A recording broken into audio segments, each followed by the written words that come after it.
আজকে এই ভিডিওর মাধ্যমে আলোচনা করব যে আবাস যোজনা বাড়ির জন্য আপনারা বাড়িতে বসে নিজের মোবাইল দিয়ে কিভাবে অনলাইনে আবেদন করবেন। হ্যাঁ, আবেদন কিন্তু আবারও শুরু হয়ে গিয়েছে বাংলা বাড়ি আবাস যোজনার জন্য।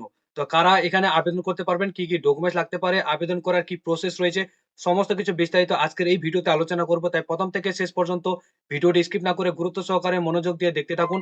আমাদের চ্যানেলে প্রথম ভিজিট করে থাকলে চ্যানেলটিকে সাবস্ক্রাইব করে পাশে থাকুন।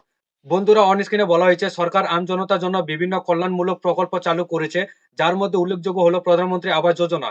এই প্রকল্পের আওতায় বহু মানুষ ইতিমধ্যেই মাথা গোঁজার ঠাঁই পেয়েছে। তবে এতদিন ধরে বাড়ির জন্য আবেদন করার পুরো প্রক্রিয়াটাই ছিল অফলাইনে, যা ছিল বেশ ঝামেলার। কিন্তু সেই দিনের অবসান হতে চলেছে, কারণ এবার বাড়ি থেকে বসেই আবেদন করা যাবে। আওয়াজ প্লাস নামক একটি নতুন অ্যাপের মাধ্যমে এই কাজ সম্পন্ন করা যাবে। তো দেখুন এই অ্যাপটির মাধ্যমে কিভাবে আপনারা আবেদন করবেন। তো দেখুন, প্রথমে আপনাদেরকে মোবাইল গুগল প্লে স্টোরে সার্চ করতে হবে আওয়াজ প্লাস বলে। তো আওয়াজ প্লাস বলে সার্চ করে এই অ্যাপটিকে ডাউনলোড করে ইনস্টল করতে হবে।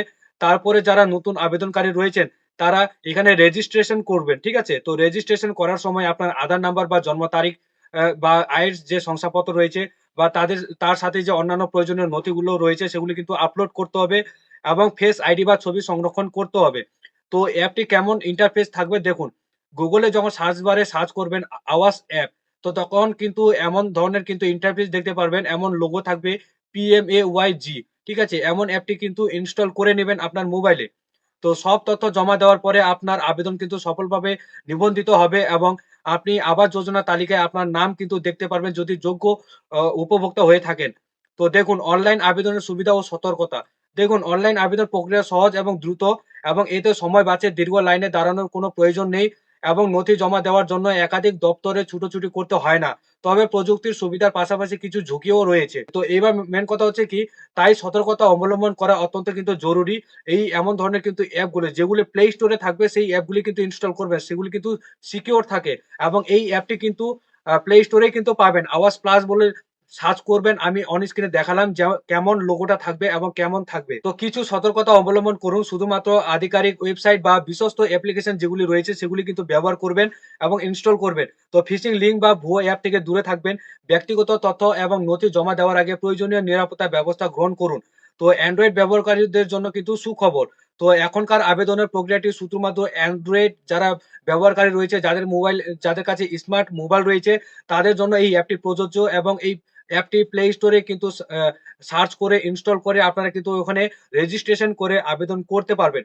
তো সরকারের এই উদ্যোগে সাধারণ মানুষের জন্য অত্যন্ত সুবিধাজনক হয়ে উঠেছে এবং প্রযুক্তির সাথে গ্রামীণ এবং শহরে অঞ্চলের মানুষে এখনো সরকারি সুবিধা অংশীদারি হতে পারবেন। তো আর দেরি না করে এই আওয়াজ প্লাসটি অ্যাপটি ডাউনলোড করুন আপনার মোবাইলে এবং সঠিক ইনফরমেশন দিয়ে আবেদনটি সম্পন্ন করুন, ঠিক আছে?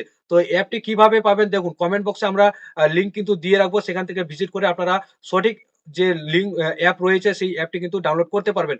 তো দেখুন আওয়াজ প্লাস অ্যাপ ডাউনলোড লিঙ্ক রয়েছে এখানে, ক্লিক হিয়ারে যখন আমরা ক্লিক করব প্লে স্টোরে নিয়ে চলে আসবে। এবার প্লে স্টোরে নিয়ে আসার পর দেখতে পাচ্ছেন আওয়াজ প্লাস ন্যাশনাল ইনফরমেটিক্স সেন্টার। কোথা থেকে এই অ্যাপটি তৈরি করা হয়েছে সেটা কিন্তু নাম থাকবে। এই নামটি কিন্তু অবশ্যই দেখে নিবেন। আওয়াজ প্লাস নামে কিন্তু অনেক ভুয়ো অ্যাপ রয়েছে। এটা কিন্তু দেখে নিবেন ন্যাশনাল ইনফরমেটিক্স সেন্টার। এই নামটি যদি থাকে তাহলে এই অ্যাপটিকে ডাউনলোড করবেন, ঠিক আছে? এই অ্যাপটি ডাউনলোড করার পর এখানে কিন্তু এমন ধরনের ইন্টারফেস চলে আসবে, দেখবেন লগইন রয়েছে, তারপরে এখানে ড্যাশবোর্ড গুলি রয়েছে, কিন্তু এখানে কিন্তু রেজিস্ট্রেশন করে আপনারা আ ইনস্টল করে নিবেন। ইনস্টল করে এখানে কিন্তু রেজিস্ট্রেশন করে আপনারা আবেদনটি সম্পন্ন করবেন এবং যেগুলি অরিজিনাল ডকুমেন্টস রয়েছে সেগুলি স্ক্যান করে আপলোড করবেন এবং আপনাদের আবেদনটি সম্পূর্ণ প্রক্রিয়া কিন্তু হয়ে যাবে, ঠিক আছে? তো এইভাবে আপনারা বাড়িতে বসে কিন্তু আবাস বাংলা বাড়ির জন্য কিন্তু এখানে আবেদন করতে পারেন। খুব সহজ পদ্ধতি রয়েছে। ভিডিওটি ভালো লাগলে অবশ্যই একটা ভিডিওটি লাইক করবেন, ভিডিওটি শেয়ার করবেন, কমেন্টে আপনাদের মতামত জানাবেন। আমাদের চ্যানেলে প্রথম ভিজিট করে থাকলে চ্যানেলটিকে সাবস্ক্রাইব করে পাশে থাকবেন। তো ভালো থাকবেন, সুস্থ থাকবেন। দেখা হবে আবার পরবর্তী ভিডিওতে।